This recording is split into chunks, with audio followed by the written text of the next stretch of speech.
Na efervescente Judéia romana do século I d.C., um caldeirão de culturas e crenças borbulhava sob o domínio imperial.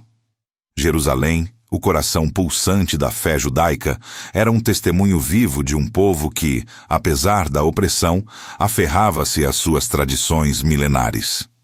No entanto, uma nova seita, nascida das cinzas de um carpinteiro crucificado, começava a desafiar o status quo religioso.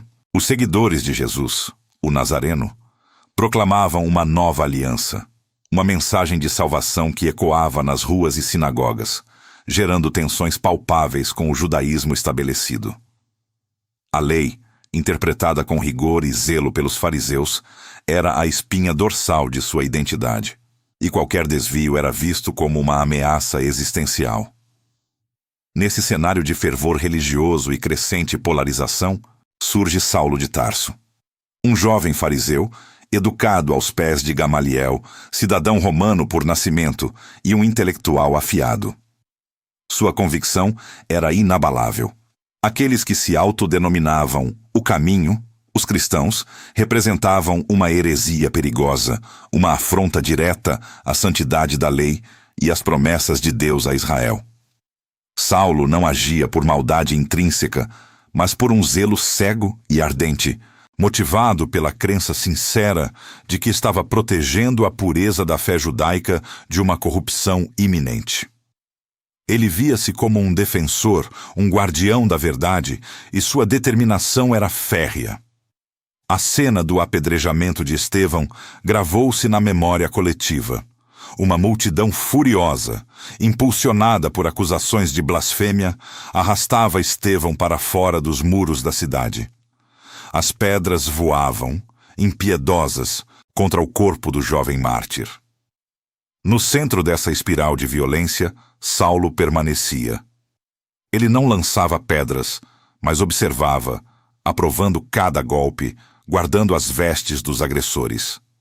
Seus olhos, antes brilhantes com a luz do conhecimento, agora refletiam uma frieza calculista, uma determinação gélida. Não havia remorso, apenas a convicção de que a justiça estava sendo feita. As últimas palavras de Estevão, um clamor de perdão por seus algozes, contrastavam brutalmente com o ódio que o cercava. Um paradoxo que Saulo, em sua cegueira zelosa, não podia compreender. A morte de Estevão foi o catalisador. Saulo emergiu como o principal agente da perseguição em Jerusalém. Sua figura impunha terror. Invadia casas, sem distinção, arrastando homens e mulheres para a prisão, submetendo-os a julgamento e, muitas vezes, à morte. Sua reputação como o terror dos cristãos espalhou-se como fogo em palha seca, gerando angústia e um medo paralisante na jovem comunidade cristã. Muitos fugiram, dispersando-se pelas regiões vizinhas, levando consigo a mensagem que Saulo tanto odiava. Mas Jerusalém não era suficiente para a fúria de Saulo. Seu zelo implacável o impulsionava a ir além, a extirpar a seita de uma vez por todas. Com sua autoridade e influência, obteve cartas de autorização do Sinédrio, o mais alto conselho judaico, que lhe concediam plenos poderes para prender e levar para Jerusalém qualquer seguidor de Jesus que encontrasse em outras cidades, até mesmo fora das fronteiras da Judéia. Seu olhar fixou-se em Damasco, um importante centro comercial e um refúgio para muitos cristãos. Com o vento a fustigar seus cabelos e uma fúria inabalável a consumir-lhe o coração, Saulo partiu para Damasco. Ele cavalgava, inebriado por sua missão, acreditando-se o instrumento da vontade divina. Mal sabia ele que o seu destino estava prestes a ser dramaticamente alterado por uma luz que ele jamais poderia prever. Antes de continuarmos, inscreva-se no canal e nos diga nos comentários de onde você está assistindo. A jornada para Damasco era longa e árida, uma travessia sob o sol impiedoso do deserto sírio. Saulo, à frente de sua comitiva de soldados e servos, cavalgava com uma determinação férrea, cada passo do cavalo ecoando a convicção inabalável em seu coração. A paisagem, embora desolada, possuía uma beleza austera, com montanhas distantes e planícies douradas que se estendiam até o horizonte. Contudo, a beleza natural não conseguia penetrar a escuridão do propósito que o movia. Seus olhos, antes focados na paisagem, agora viam apenas a imagem dos cristãos que ele tencionava aprisionar, a heresia que ele jurara erradicar. Em suas mãos, as cartas de autorização do Sinédrio pesavam. Não eram meros pergaminhos, eram símbolos de poder, de uma autoridade que ele sentia ser divinamente concedida. Os documentos detalhavam sua permissão para prender, acorrentar e arrastar de volta a Jerusalém qualquer seguidor do caminho que encontrasse em Damasco. Cada vez que seus dedos roçavam o selo do Sinédrio, uma onda de justificação percorria seu corpo. Ele era o braço da lei, o guardião da pureza da fé judaica, e ninguém, pensava ele, poderia detê-lo. O zelo religioso de Saulo era uma força avassaladora, mas naquele momento era um zelo distorcido, uma virtude que, sem a compassiva luz do amor, transformara-se em uma força destrutiva. Ele perseguia aqueles que, na verdade, eram os verdadeiros seguidores do Deus que ele afirmava servir. Uma ironia cruel, que Saulo, em sua cegueira espiritual, era incapaz de perceber. Ele acreditava fazer a vontade do Altíssimo, sem vislumbrar que estava, na verdade, ferindo o próprio coração do Pai. A convicção era tanta que qualquer dúvida era imediatamente sufocada pela certeza de sua missão. Apesar de sua inabalável convicção, pequenos indícios de que algo estava prestes a mudar começavam a se manifestar, embora de forma quase imperceptível. O olhar de seus companheiros de viagem, por vezes, parecia carregado de um misto de respeito e temor, mas também de uma estranha apreensão. O calor do deserto, mais intenso do que o usual, parecia envolver a comitiva em uma atmosfera carregada, como se o próprio ar estivesse prestes a explodir. Saulo, focado em seu objetivo, ignorava esses presságios sutis, atribuindo qualquer inquietação ao cansaço da viagem ou à iminência de sua missão. Seu subconsciente, talvez, tentasse alertá-lo, mas a mente consciente, dominada pelo fervor farisaico, recusava-se a ouvir. Finalmente, após dias de cavalgada sob o sol escaldante, a cidade de Damasco surgiu no horizonte. Um oásis de vida, em meio à vastidão árida, suas muralhas e edifícios brancos cintilando sob o sol da tarde. A visão da cidade injetou um novo ânimo em Saulo. A expectativa de finalmente cumprir sua missão, de arrancar a heresia pela raiz, acelerou seu coração. Ele imaginava os cristãos, os nazarenos, que ele esperava encontrar e prender, e a satisfação que sentiria ao levá-los acorrentados de volta a Jerusalém, como troféus de sua devoção. Não havia espaço para hesitação ou dúvida. À medida que se aproximavam dos portões da cidade, o sol do meio-dia atingia seu zênite, lançando raios dourados sobre a paisagem. De repente, uma luz mais intensa que o próprio sol irrompeu do céu. Não foi um relâmpago comum, mas uma presença avassaladora, um brilho que não queimava, mas cegava. O mundo de Saulo, que ele pensava ter sob controle, estava prestes a ser dramaticamente alterado por uma força que ele jamais poderia prever. Uma luz que não só cegaria seus olhos físicos, mas que iluminaria as profundezas de sua alma. No ápice daquele dia, quando o sol do meio-dia queimava a pele e o ar tremulava com o calor, a comitiva de Saulo estava a poucos quilômetros dos portões de Damasco. Seus corações batiam com a antecipação da caçada que se aproximava, mas antes que pudessem sequer vislumbrar os primeiros edifícios da cidade, o céu se abriu. Não foi um trovão, nem um relâmpago comum, mas uma irrupção de luz que superou em brilho o próprio sol, uma intensidade tão avassaladora que fez o dia virar noite momentaneamente. Não era um fenômeno natural, mas uma manifestação divina, um poder que transcendeu a compreensão humana. A força da luz foi tamanha que Saulo e seus companheiros foram lançados ao chão como bonecos de pano, seus corpos prostrados na poeira da estrada. Saulo, com os olhos cegados pela glória insuportável, jazia no chão, atordoado e desorientado. O zumbido em seus ouvidos era ensurdecedor, e o cheiro de terra levantada preenchia suas narinas. Em meio ao caos de seus sentidos, uma voz ressoou, clara e inconfundível, não nos ares, mas vinda de dentro de sua própria mente, em hebraico, a língua de seus pais, a língua da lei que ele tanto defendia. Saulo, Saulo, por que me persegues? A pergunta, carregada de uma autoridade inquestionável e ao mesmo tempo de uma profunda tristeza, perfurou sua alma. Ser chamado pelo nome, com tal intimidade e poder, por uma entidade que ele não podia ver, mas cuja presença era esmagadora, chocou-o até o âmago. Quem seria aquele que o conhecia tão profundamente e que ousava questionar sua missão sagrada? Com a voz embargada pelo terror e pela confusão, Saulo conseguiu balbuciar: "Quem és tu, Senhor?" A resposta veio, não com raiva ou condenação, mas com uma serenidade que arrepiou cada fibra do seu ser, desmantelando todas as suas certezas. "Eu sou Jesus, a quem tu persegues." Aquelas palavras caíram sobre ele como pedras pesadas, esmagando o edifício de sua fé e propósito. Jesus, o Nazareno, o Messias que ele considerava um falso profeta, um blasfemador, o líder de uma seita que ele jurara erradicar. Ele não estava perseguindo meros hereges.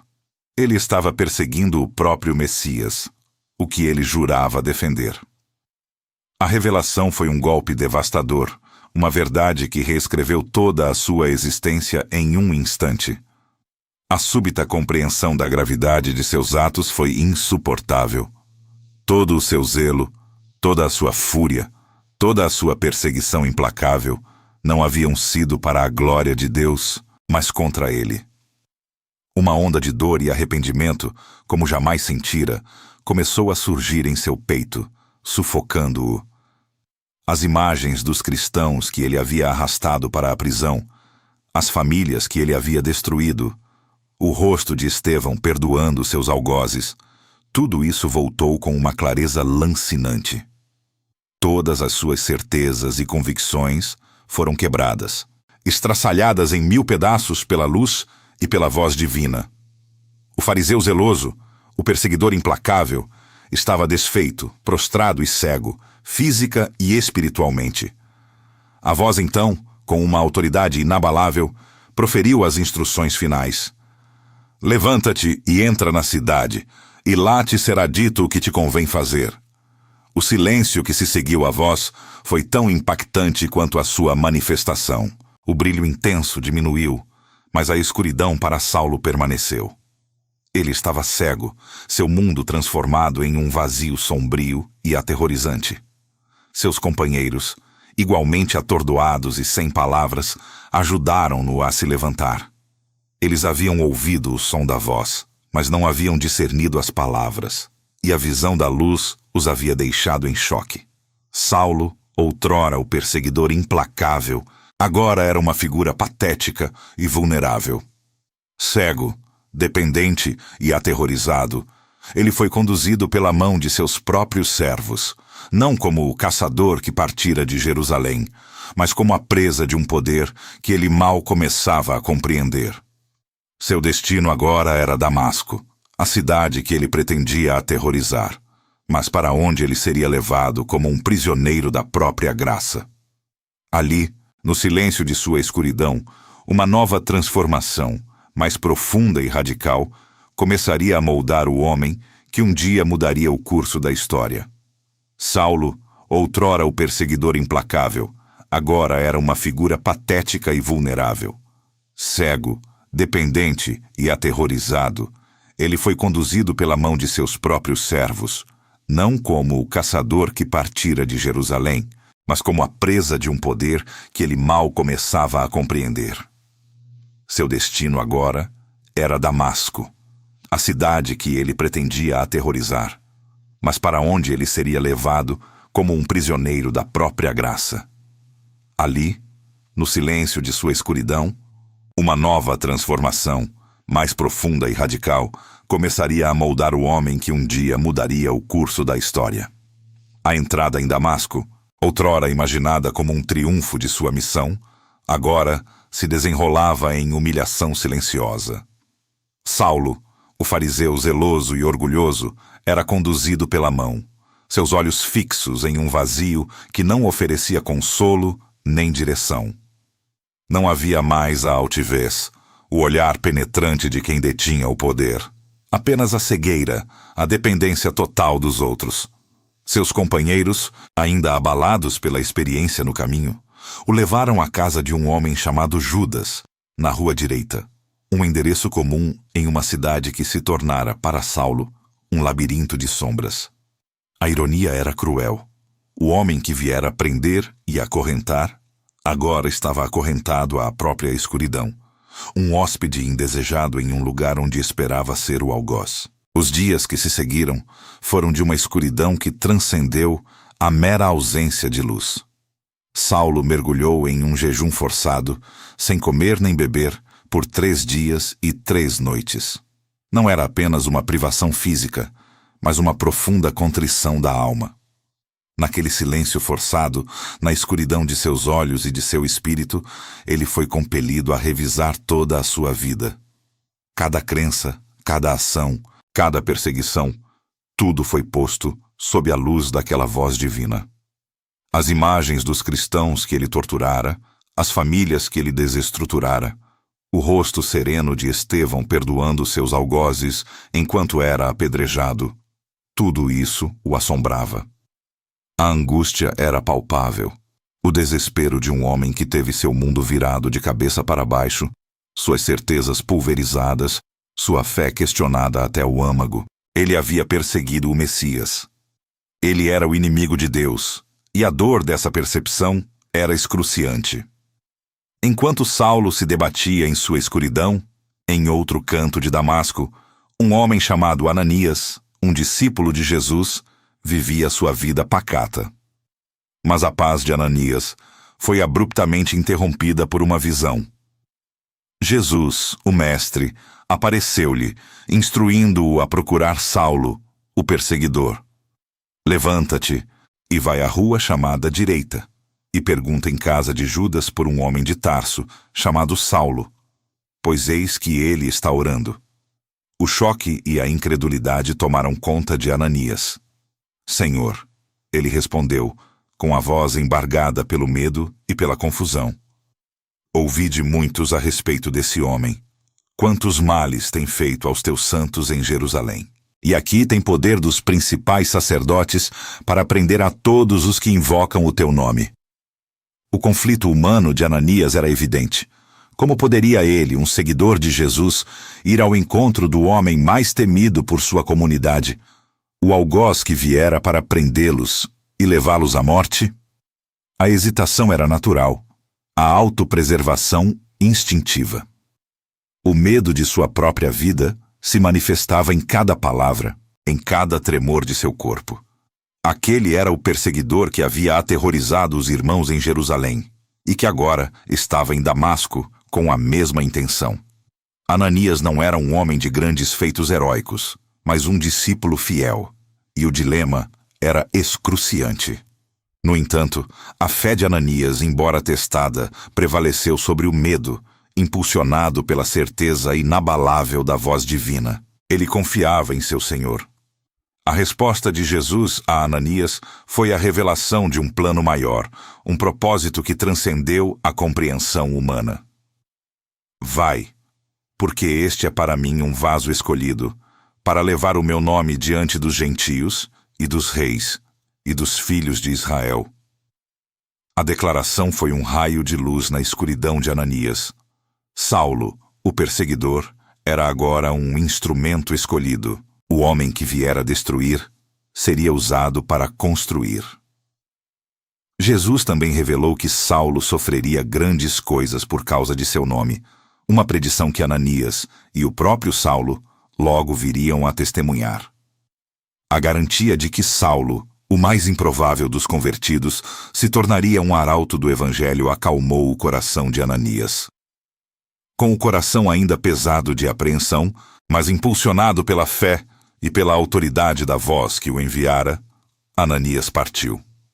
Ele caminhou pelas ruas de Damasco, seus passos o levando em direção à casa de Judas, onde um homem cego e quebrado aguardava ansiosamente um toque, uma palavra, que o tiraria daquela escuridão que o consumia, não apenas física, mas espiritualmente. O destino de Saulo e o futuro do cristianismo estavam prestes a mudar com aquele encontro. Ananias, com o coração ainda batendo forte pela apreensão, mas com a certeza da voz divina ecoando em sua alma, chegou à casa de Judas. A porta se abriu, revelando um interior modesto e, em um quarto, a figura prostrada de Saulo. O ar no cômodo parecia denso, carregado com o peso da angústia e da escuridão. Ananias aproximou-se, seus passos hesitantes, que se tornaram firmes à medida que o propósito divino o impulsionava. Ele encontrava-se diante do homem que aterrorizara sua comunidade, mas agora o via como um instrumento nas mãos de Deus. As primeiras palavras de Ananias, carregadas de compaixão e autoridade espiritual, romperam o silêncio opressor. Irmão Saulo, o Senhor Jesus, que te apareceu no caminho por onde vinhas, me enviou para que tornes a ver e sejas cheio do Espírito Santo. A palavra irmão ressoou no quarto como um bálsamo inesperado. Saulo, que esperava condenação ou talvez mais tormento, foi surpreendido por uma saudação de parentesco e aceitação. A emoção o invadiu, um misto de alívio e incredulidade. Ananias, o homem que deveria temê-lo, estava ali, não para julgá-lo, mas para restaurá-lo. Com um gesto de fé e obediência, Ananias impôs as mãos sobre Saulo. Naquele instante, uma sensação indescritível percorreu o corpo de Saulo. Ele sentiu algo cair de seus olhos, como escamas, e subitamente a escuridão que o aprisionara por 3 longos dias começou a se dissipar. A luz, antes uma inimiga que o cegara, agora retornava gentilmente, revelando os contornos do quarto, o rosto de Ananias, o mundo que ele pensou ter perdido para sempre. Não era apenas a visão física que retornava. Era uma restauração completa, uma nova maneira de ver o mundo e a si mesmo. Sua cegueira, então, não fora um castigo, mas um processo de purificação. Um tempo para que sua alma enxergasse as verdades que seus olhos antes ignoravam. A restauração de sua visão foi seguida pelo batismo. Saulo desceu às águas, um ato simbólico de morte para sua antiga vida de perseguição e zelo equivocado, e de renascimento para uma nova existência em Cristo. Ele não foi consertado como uma peça quebrada. Ele foi refeito, uma nova criação. Aquele que respirava ameaças e mortes contra os discípulos do Senhor, agora era um deles. Sua identidade havia sido forjada no fogo da revelação divina e na escuridão da contrição. De perseguidor, ele se tornaria o perseguido. De destruidor, um construtor incansável do reino. A graça de Deus havia alcançado o mais improvável dos homens, demonstrando que ninguém estava longe demais para ser transformado. A transformação interior de Saulo era tão profunda que ele não hesitou. Fortalecido pelo Espírito Santo e com a visão restaurada, ele se levantou daquelas águas com uma nova missão. Imediatamente, Saulo começou a pregar nas sinagogas de Damasco. Não mais com as cartas de autoridade do Sinédrio, mas com a autoridade daquele que o havia chamado no caminho. Ele proclamava com ousadia que Jesus era o Filho de Deus, o Messias esperado. O espanto e a confusão tomaram conta dos judeus que o conheciam. Não é este o que em Jerusalém perseguia os que invocavam este nome, e para isso veio aqui, para os levar presos aos principais sacerdotes? Perguntavam uns aos outros. Aquele que veio para prender, agora pregava. Aquele que veio para destruir, agora edificava. Essa proclamação imediata, cheia de convicção e poder, não tardou a trazer as primeiras perseguições.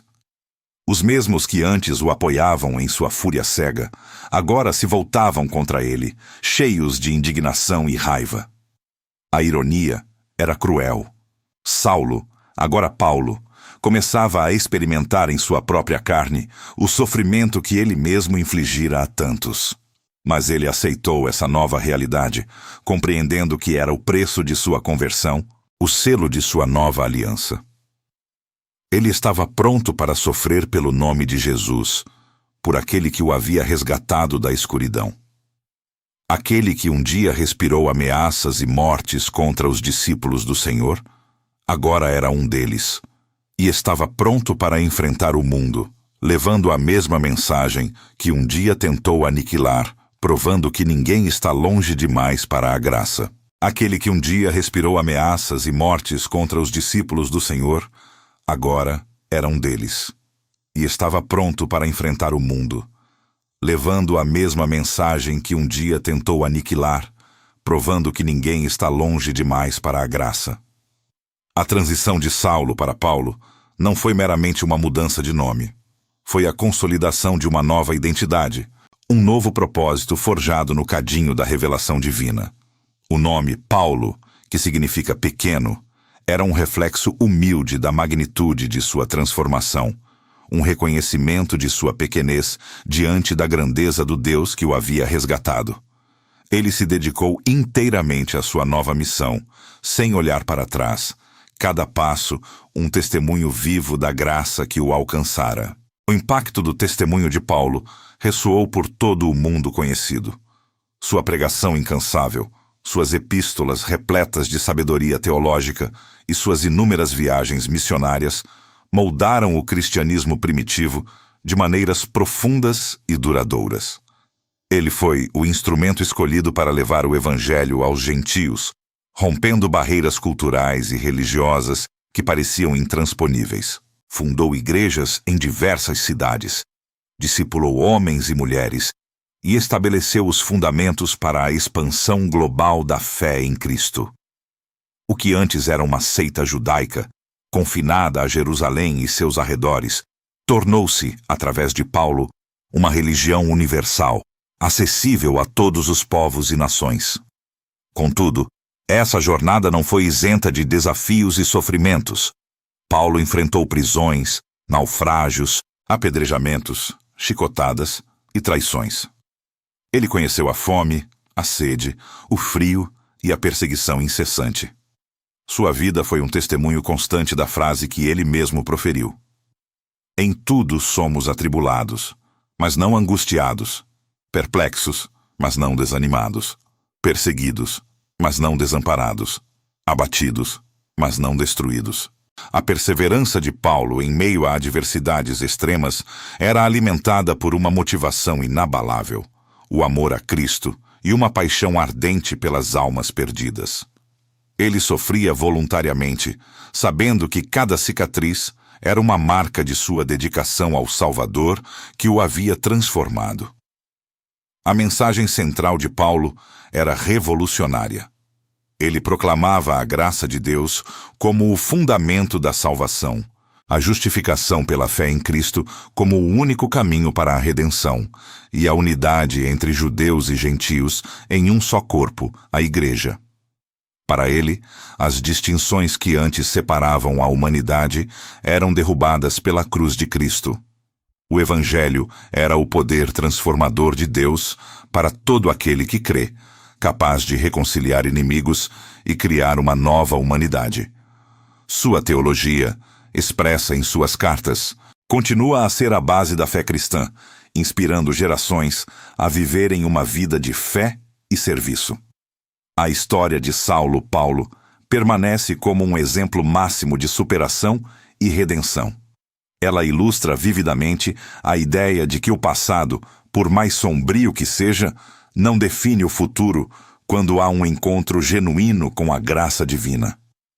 Aquele que foi o maior perseguidor da Igreja tornou-se seu maior defensor, provando que a capacidade de Deus para perdoar e transformar é ilimitada. Essa narrativa oferece a esperança de que qualquer pessoa, não importa seu passado, suas falhas ou seus preconceitos, pode ser alcançada e transformada radicalmente pela mão de um Deus que vê além das aparências e chama para um propósito maior. A história de Paulo ressoa através dos séculos, uma melodia eterna de redenção e propósito. Ela nos lembra que a luz divina é capaz de penetrar a escuridão mais densa, transformando o ódio em amor, a perseguição em proclamação. A voz que chamou Saulo no caminho de Damasco, questionando seu propósito e revelando a verdade, ainda ecoa hoje, chamando corações à reflexão e à transformação. É um convite atemporal para examinar a própria vida, para questionar as certezas e talvez para encontrar uma nova visão, um novo caminho, guiado por uma luz que transcende toda a compreensão humana. A vida de Paulo é a prova irrefutável de que a graça de Deus pode reescrever qualquer história, oferecendo um legado de fé, perseverança e um amor incondicional que continua a inspirar o mundo.